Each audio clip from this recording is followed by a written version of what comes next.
Een bijzonder goede middag. Goedemiddag. Kent u ons? Weet u wie wij zijn? Nee. Nee? Geen idee. Kennen we Limburgsproten of Nederlands leven? Ik versta het wel, want mijn man die komt hier vandaan. En ik ken hem al heel erg lang, maar... U bent mevrouw Vink? Ja. Ja, het staat op de deur. Ja. Maar daar staat er nog... Wie is mooi zo? Ja, dat is mijn bedrijf. Ah.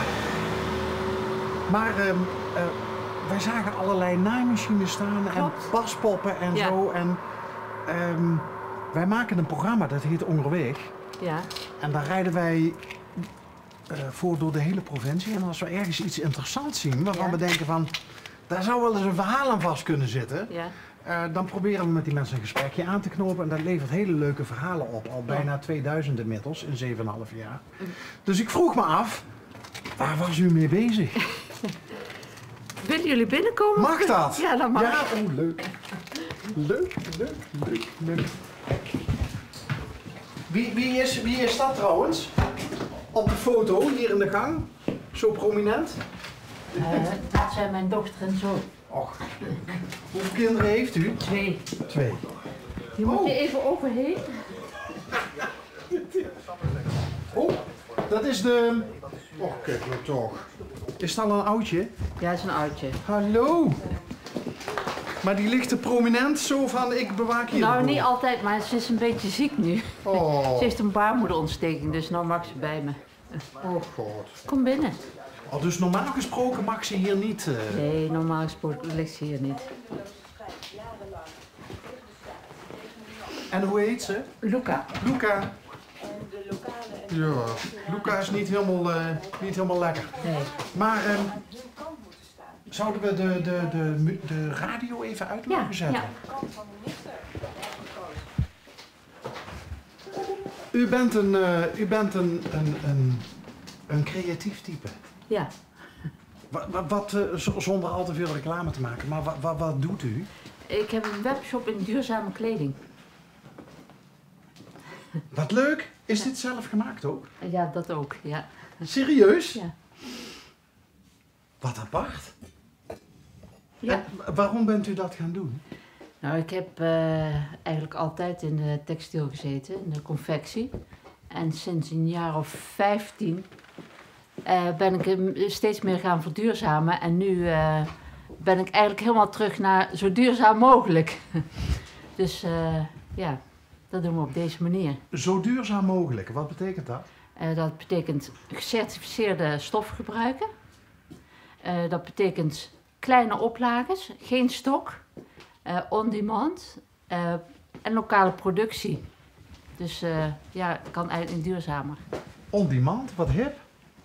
Dus u gaat pas iets maken als de bestelling binnenkomt? Nou, ik heb wel wat voorraad hoor. Okay. Ik heb daar nog, hier achter die deur zit nog een voorraadruimte en boven heb ik nog voorraadruimte. Ja, je mag wel even kijken. Ja, ik ben reuze benieuwd.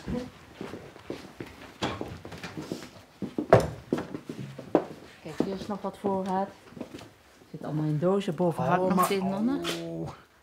Maar dit zijn allemaal duurzame stofjes? Ja, het is allemaal Gods gecertificeerd. En Gods wil zeggen dat het dat er geen schadelijke stoffen gebruikt zijn bij de productie, maar het wil ook zeggen dat het verantwoord geproduceerd is, dat er eerlijke lonen betaald zijn. En, dus dat is de strengste certificering. Op Dus geen kindertjes in India die voor hongerloontjes iets zitten te doen? Nee. En vroeger heb ik dat wel gedaan, heb ik wel gewoon geproduceerd ver weg, maar nou, dat doen we gewoon niet meer. Waarom bent u dat gaan doen? Want dat op een gegeven moment gaat er een knop om? Ja, omdat ik ook heel veel gezien heb hoe het niet moet. En omdat het gewoon alles eigenlijk helemaal anders moet. Hè. We moeten gewoon ons leven anders inrichten om deze planeet te redden. Kijk. Ja. Eindelijk iemand die het ook eens op onze camera zegt. En bovendien vind ik het gewoon ook heel leuk, deze manier van werken. Want er is heel veel contact met de klant.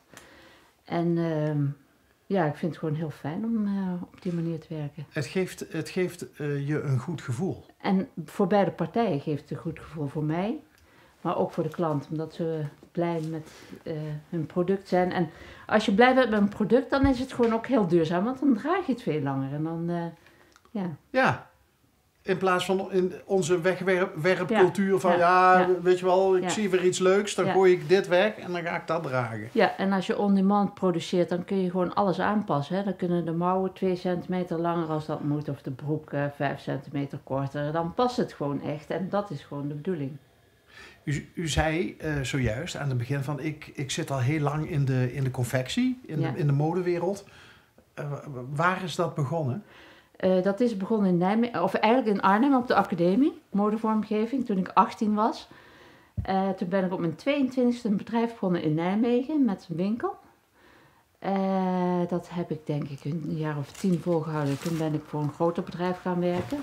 En dat was echt productie in het Verre Oosten. Dat heb ik denk ik ook een jaar of 20 volgehouden. Ja, ik ben inmiddels oud hoor. En nu is het gewoon weer terug bij af. U zegt in het Verre Oosten, dan ging u ook daar naartoe? Ja, een aantal keren. Ik was natuurlijk niet de hele tijd daar, maar je moet je wel af en toe de fabrieken bezoeken. Heel veel hebben we in Polen gedaan, maar op een gegeven moment begon Polen, ja, dat werd gewoon minder. Dan moesten we naar het Verre Oosten. Nu komt eigenlijk, zie je wel weer, de productie steeds meer weer deze kant op. Serieus? Ja, beetje bij beetje wel, ja. Ja, het is gewoon heel moeilijk, ook door die corona, weet je wel. Het vervoer is problematisch, alles wordt een stuk duurder en onzekerder. Maar heeft dat ook iets te maken met groeiend bewustzijn en besef dat er weer meer maakindustrie hier is? Ja, voor duurzame dingen? Ja, de kwaliteit is beter en het is natuurlijk, het verkleint de voetafdruk. Hè? Het is gewoon een stuk economischer en voetdruk verkleinend als je dichtbij produceert. Ja, precies. Want stel dat je in het Verre Oosten iets heel duurzaam zou maken, maar dat moet vervolgens hier naartoe komen, dan is dat niet echt duurzaam meer. Nee, hè? En bovendien is het zo, als je in het Verre Oosten produceert, dan produceer je bulk, want anders ga je dat niet produceren. Dat werkt gewoon niet. En van bulk wordt gewoon 60% wordt gewoon weggegooid, weet je wel. Dat gaat de schappen in, er wordt een gedeelte van verkocht, maar de rest gaat dat gaat naar outlets en naar zo. outlets of naar Afrika, of ja, in ieder geval niet hier de markt op, want dat verstoort de markt weer. Koopt u zelf nog wel eens iets? Heel af en toe koop ik wel eens iets, maar meestal niet, nee. Was u nou ook zo'n moeder die dan, daar ga ik dan maar even vanuit, die vroeger volgens mij zijn dat ook weer uw kinderen? Nee, ik heb een kinderkledingmerk gehad. Oké. Maar was u zo'n moeder die alles voor de kinderen maakte ook altijd? Maar toen had ik al, ik heb een kinderkledingmerk gehad toen mijn toen ik zwanger was van mijn zoon. Toen ben ik daarmee begonnen. Dus die zijn eigenlijk opgegroeid in mijn kleding, dat klopt wel. Maar dat was eigenlijk ook al heel duurzaam, want dat deed ik op een destijds nieuwe manier. Ik had consulenten door het hele land en ze hadden allemaal een eigen regio. Ze gingen op pad met een monstercollectie. 3 weken lang, elke avond op pad. En dan, zij nodigden mensen uit, gastvrouwen nodigden mensen uit. En dan in 3 weken tijd werd er heel veel besteld op aanvraag. Hè? Dat was nog niet geproduceerd. Daarna werd er 5 weken, die hele productie van die 3 weken verkoop werd gemaakt. Ja. En dan op naar de volgende collectie. U bent wel altijd een beetje een pionier geweest.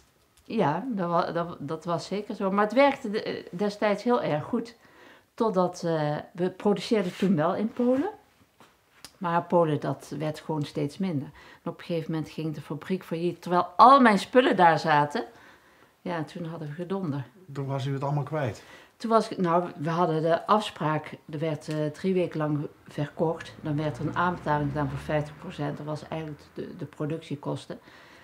En het zat daar vast. Na 5 weken zou het geleverd worden. En het werd niet geleverd. Het zat daar vast. Dus dat was eventjes, Kwam er op een gegeven moment ook een moment dat uw kinderen zoiets hadden van... Ja, maar mam, ik wil nou een hippe broek van een hip merk gaan dragen. Ik was hip. En dan...